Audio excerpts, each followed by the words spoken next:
I remember what it was like when I was first navigating my sexuality. I had a lot of questions about gay culture, about sex, and I had no one to ask. Anytime I was having conversations with guys about sex and sexuality, it was always in the context of us like hooking up. So we were, at the time in chat rooms, and it wasn't really open conversations that I could ask any questions and really understand things about gay culture. I was very shy at the time to ask. I felt like people were using all these terms and terminology that I kept hearing about, but I didn't know what it meant and I didn't want to ask because I felt silly or stupid for not knowing it.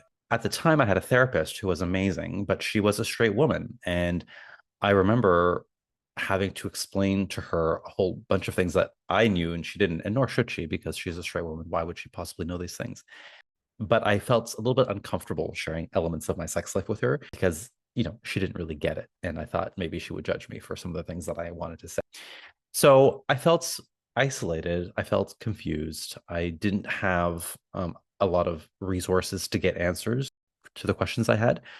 And it led me to feeling quite uncertain and not very confident as I navigated sex in my sex life, which is a shame because I think a lot of guys who are in that position, even today, there are a lot of guys in that position and they don't have people, they don't have other gay men to speak to about really important things like where to get your prep, how to do STI screenings, the mechanics of sex, things like douching and lube, and what are some tips for bottoming and topping, and how can you stay hard, and the relational aspects of sex as well, not just the mechanics of it. There is a lot in there, feelings of sexual shame and guilt. Our relationship with sex really does impact how confident we feel in pursuing it, in having it, not just with casual partners, but even with deep, intimate, long-term romantic partners as well, right? Which is why now, what I'm noticing is I am, for a lot of guys out there, the only person that they can speak to about these things. And they tell me that it's such a relief to have someone who gets it, who has been there. Sometimes I will share some of my own personal stories if it's relevant to them, or they'll ask me, and I'll share to the degree that it's useful. But I think there's a greater story here. I think that these kinds of conversations, as good as they are one-on-one with me, I think that they're so much more powerful when we have them in bigger groups, which is why I have my sexual empowerment men's group, which I run fairly regularly. It's been the last few years I've been running it. And I created this group because I believe that gay men should not have to navigate their sexuality alone, regardless of where you are in the journey, whether you're just in the beginning, whether you're a seasoned veteran, or you just want to sometimes contribute and support and listen to others in the community. I think it's really important that we come together and we have these conversations without it being sexualized. So we're not talking about sex so that we can have sex with each other. We're talking about sex so that we can learn from each other, so that we can ask questions and really melt away that shame and stigma. Because once you talk about things, the shame does start to go away. I firmly believe that knowledge is power. When I didn't have those answers, when I didn't have someone to talk to, I felt alone. I felt isolated. I felt uncertain. I felt confused. I felt like I didn't know enough. I felt like everybody else knew so much.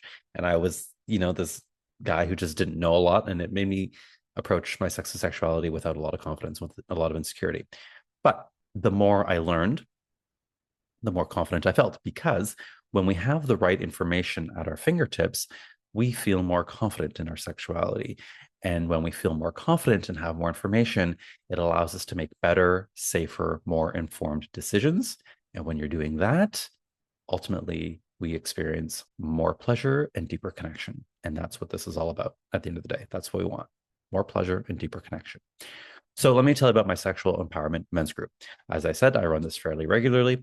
It's 7 weeks. And what we do in those 7 weeks is very similar to what I do on the Game and Going Deeper podcast with some of my episodes, where we have honest, candid, real conversations specifically about sex and sexuality. Each week is a different topic that we cover, and it's facilitated by me.